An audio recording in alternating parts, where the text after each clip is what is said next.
Welcome back and welcome to Chiang Mai in northern Thailand. In my opinion, this is one of the best cities in all of Southeast Asia. Apart from, it doesn't have a beach, which is a deal breaker for me. However, what it does have is amazing temples, breathtaking landscape, mountains, and some of the most unusual waterfalls you've ever seen.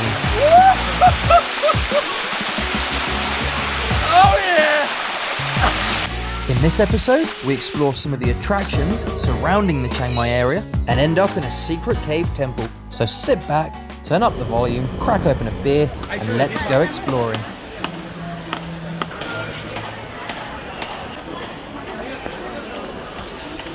Plan for today, we're gonna get some breakfast. We're gonna see if we can get ourselves a scooter, ideally a decent one we can go long distance on, in Chiang Mai. Chiang Mai is an ancient city surrounded by a fortified wall with a moat surrounding it in a perfect square shape. However, since we wanted to explore around the city, and specifically the nature, we had to rent a scooter. Now, top tip when renting scooters in Southeast Asia, number one, always wear a helmet, make sure you get a good one. Number two, film all of the damage on the bike before you rent it because it will be time-stamped on your phone. And ideally do it there and then in front of the renter or in front of their shop. This way, you can't be scammed into paying for damage that you didn't even do. Welcome to Doi Suthep Temple, Wat Phra Doi Suthep.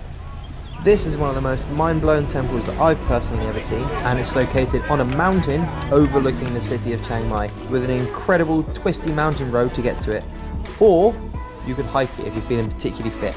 I wasn't, so I rode it on the motorbike and loved every minute of it. This is the most famous Naga staircase to a Buddhist temple in all of Thailand. Naga meaning this snake-like creature which lines both sides of the staircase on the way to the Buddhist temple. This is a really common thing in Thailand and has its origin in the myth of the Buddha.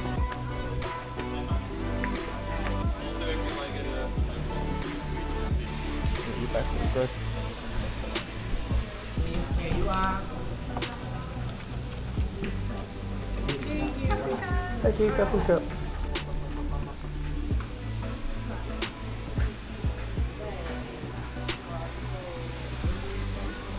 Oh yeah, shoes. Your shoes? No. Nah. I'll leave them upside down, they look rank. Don't go missing.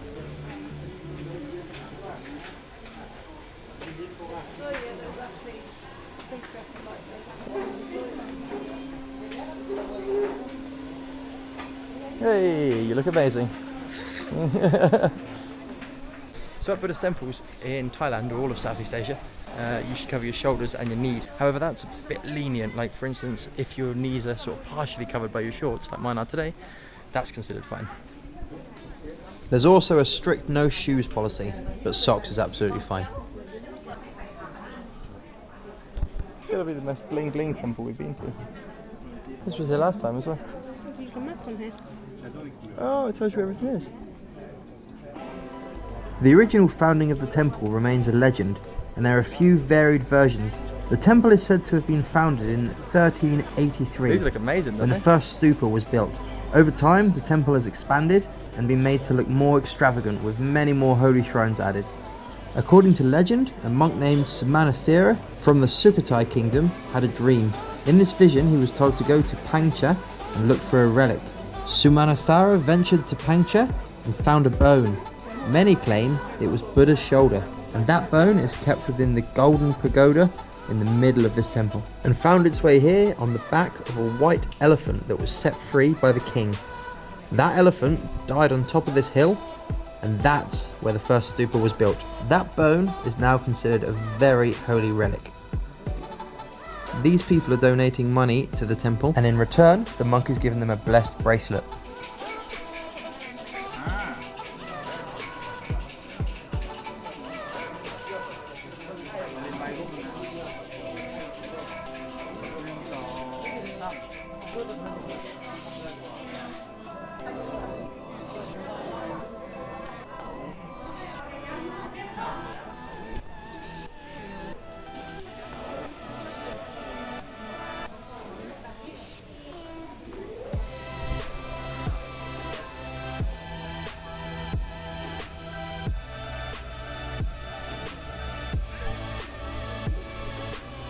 The temple itself overlooks the whole city of Chiang Mai, and below it are some small houses where the monks live.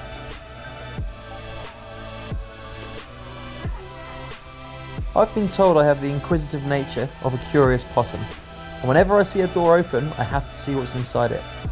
This one, however, was a little bit awkward because there was a monk meditating in there. Huge pictures of the king can be found all over Thailand, on temples, on the side of the main roads, on buildings, everywhere. Hey, my shoes are still there.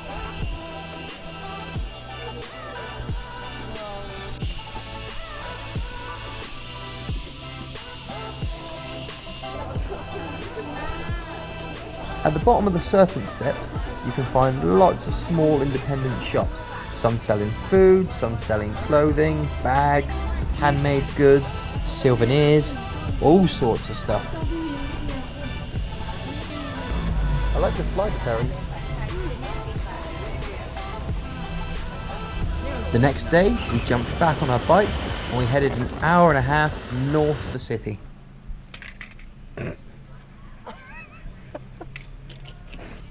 That's perfect. This is a waterfall unlike any of the ones that we've shown you before.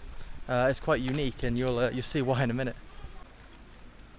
Fish food, donation box, Frowden with fish food. Look at this one. It smells like dog food. Well, it's fish food. It says fish meal. Oh yeah.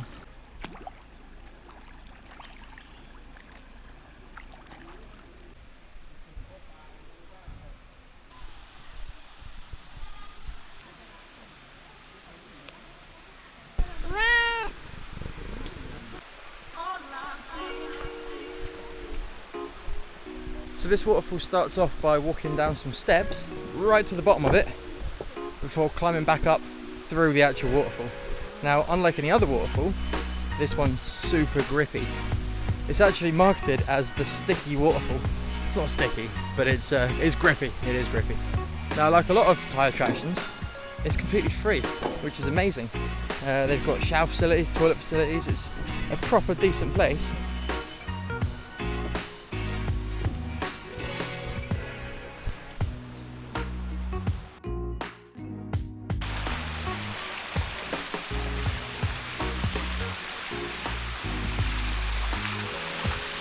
The proper name for the sticky waterfall is Nam Tok Bua Tong. This waterfall doesn't get its water from the rain like other waterfalls. This comes from a cold water spring from the underground rivers in this area. And as such, there are so many dissolved minerals within it that as it flows down over the rock and the tree roots, it actually leaves behind a limestone coating, making the rock or the tree roots grippy.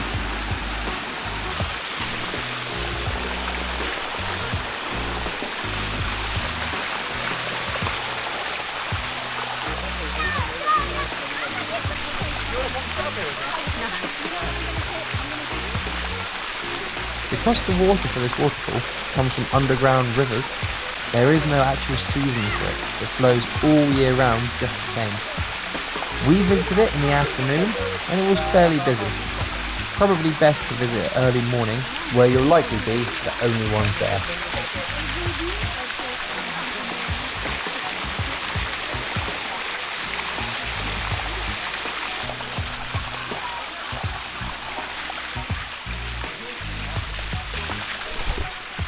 We had a right good laugh here, hiking round through a jungle, up a grippy waterfall in Thailand.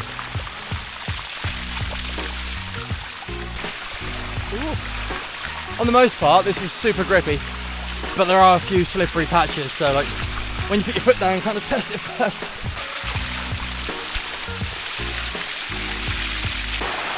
I won't be able to slide down, will I? This is grippy. Yeah. I can't slide, it's too grippy. It's like sitting on sandpaper. Try harder. I can pretend I'm sliding down. Okay, do that. Ready? Yeah.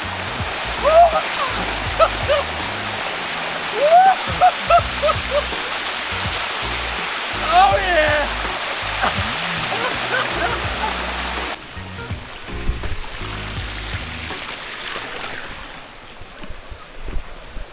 Most people that visit this waterfall come as part of a tour, or they split their costs between a group of them and come in a taxi. We like to go off and do things by ourselves, so we came on a scooter. And to be honest, the ride was super easy, just a little bit long. But the joy of having your own transport means you can stop as many times as you want to break up the journey.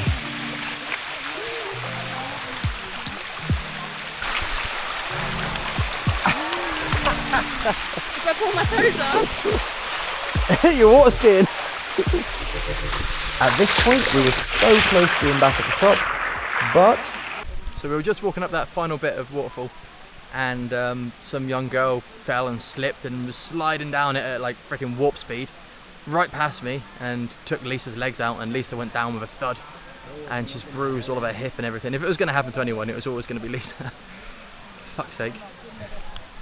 So very close to the grippy waterfall that we were just at, there's this temple, and I've never read anything about it.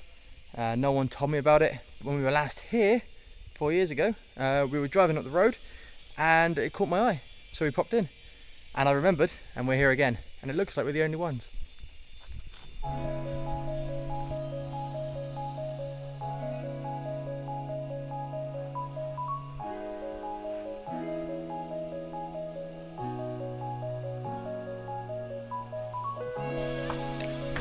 Oh, it's a long way up.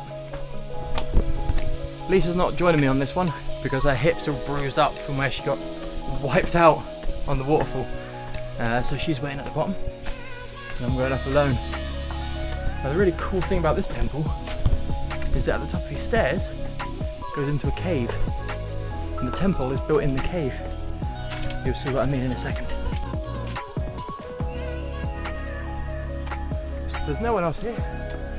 It's not known about. It's literally right behind the grippy waterfall. So cool. Look at this.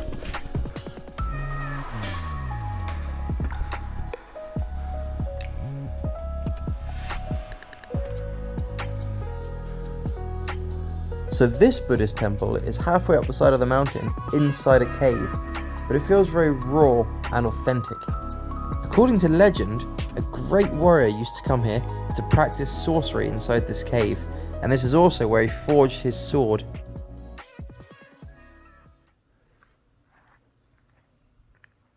It's kind of creepy being the only one in this cave, apart from all the bats. I feel like this temple is less of a tourist attraction and more of an actual temple. Look at this.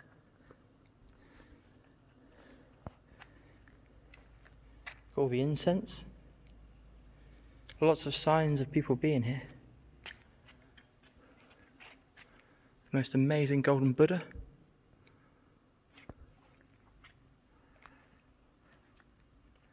A big gong. But it's kind of creepy being the only one in here. Kind of amazing as well.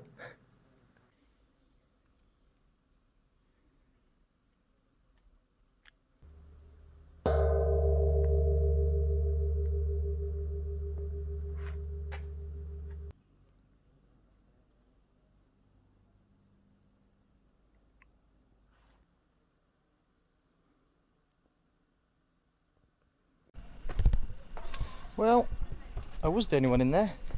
It was amazing. I spent at least 5 to 10 minutes in there by myself. But just as I'm leaving and walking down the stairs, a taxi has arrived with more than 10 people. So it's not as secret as I made it sound.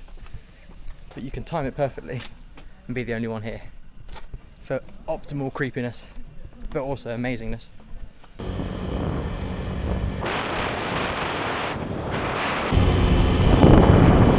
On our way back to our hotel, we stopped off at Central Chiang Mai Mall, which is one of 2 huge malls in Chiang Mai. It's things like this that make Chiang Mai such a livable city, in my opinion.